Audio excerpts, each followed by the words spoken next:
tan iyo markii ilaahay keenay dunidan korkeeda waxay aadamuhu ahaayeen kuwo loogu ballanqaadayay inay xilli dhow gaari doonaan dhammaadka adduunyada iyagoo bulshooyinkii u dambeeyey ee aynu inagu ka mid ahayna goobjoog u noqdeen dhacdooyin badan oo dhammaadka dunida calaamado u ahaa dhammaadka oo ahaa mid xilli kastaba ha gaadhsiisnaadee kollayba iman doona oo aanay ilaahay mooye cidina hubin xilligiisa kama dambaystaa xilligan aynu ku jirro oo kalena in badan ayaa ku qanacsan dhammaadka dunida marka ay ka qiyaas qaataan sida uu caalamkii dhammaa ee camirnaa habeen iyo laba gudahood isugu beddelay mid shaqada keliya ee ka socotaa ay tahay tirinta dhimashada iyo bukaanka uu sababayo fayraska korona dhammaan dalalkii caalamkuna ay dadkoodii xayiraad ka saareen dhaqdhaqaaqa dhaqaalihii caalamkuna dhulka galay xilli ay haddaba dadweynihii caalamku mushkiladaha la tacaalayaan ayaa waxaa soo baxaya oo la maqlayaa dhawaaq kale oo kan taagan ka khatar iyo xabsi badan waana saadaasha ku saabsan inuu dhagax weyni ku soo dhici doono dhulka aynu ku noolnahay kaasoo geysan kara khatar aan cidina maskaxdeeda ku soo dhacayn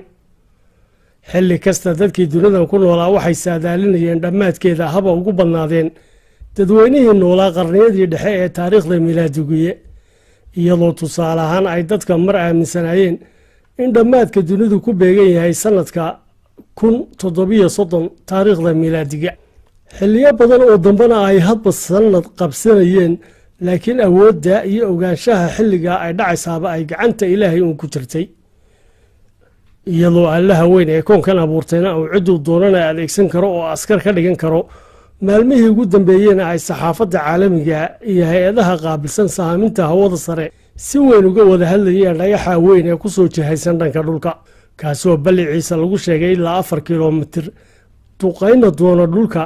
dhammaadka bisha abriil ee aynu ku jirno 2020 sida ay digniinta ku bixisay hay-adda NASA ee Maraykanka u qaabilsan sahaaminta hawada sare oo sheegtay suurtagalnimada in dhagaxa weyn ee meerahay uu dhulka soo gaari doono 29 bisha abriil 2020 xilli ay shabakadda warbaahineed ee Daily Express iyaduna ay baahisay digniinta hay-adda NASA ee ku aadan soo dhicitaanka dhagaxa weyn ee 4 kilomitira kaasoo haddii uu ku dhaco dhulkeena sababi kara masiibo ballaaran oo aan laga soo kaban karin tirtirana kara ilbaxnimadii aadamaha waana dhagaxa sanadihii 60meeyadii iyo 70meeyadii iyo 80meeyadiiba laba jeer lagu arkay masaafo uu u soo dhowaaday dhulka iyadoo hay-adda naasana ay 20kii sannadood ee u dambeysayba ilaalo ka haysay dhagaxa oo qaabka meerayaasha oo kale u wareega samada waana dhagaxa marka uu ku soo dhowaado dhulka ku soconaya xawaare gaadhaya 32,000 kilomitir saacadiiba waana xilli ay meerayaasha hawada sare marna ku soo dhowaadaan dhulka marna ka durkaan maalin walbana ay ilaa 100 tan oo waxyaabaha hawada sare ka soo dhaca ahi ay soo gaadhaan dhulka kuwaasoo aanay badanaa isheenu qaban karin lana aaminsan yahay inay yihiin burbur ka dhex dhashay meerayaal isku duqeeyey hawada sare muddo dheer ka hor culimmada dhanka xidigiska iyo sahaaminta hawada sare waxay si joogto ah ula socdaan baa la leeyahay googo badan oo ka mid a dhagxaanta meerayaasha ah ee hadba dhinac isu dabaguuraya waxaana ay hay-adda NASA sheegtay inay xilligan diiradda ku hayso oo la socoto ilaa 20,000 oo meerayaasha samada heehaabaya ah si looga warhayo inay dhulka ku soo dhowaadaan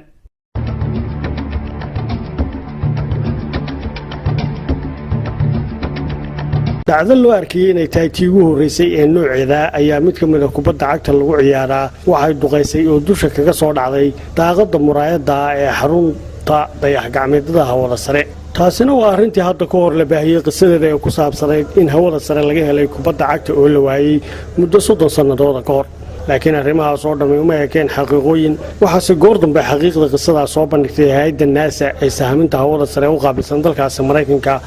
oo iyadu sheegtay in kubadda dhowaan loo soo celiyay xarunta caalamiga ee hawada sare waxaana ay hay-adda NASA beenisay in kubaddaasi tahay mid sideeda bannaanba laga helay hawada sare laakiin ay ahayd kubad hadiyad ahaan loo siiyey duuliyihii dayax-gacmeedyada dalka Maraykanka ka mid ahaa ee Allison Onisoko iyadoo ay lahaayeen kooxda kubadda cagta ee dugsi sare oo ay inantiisa yara dhigantisay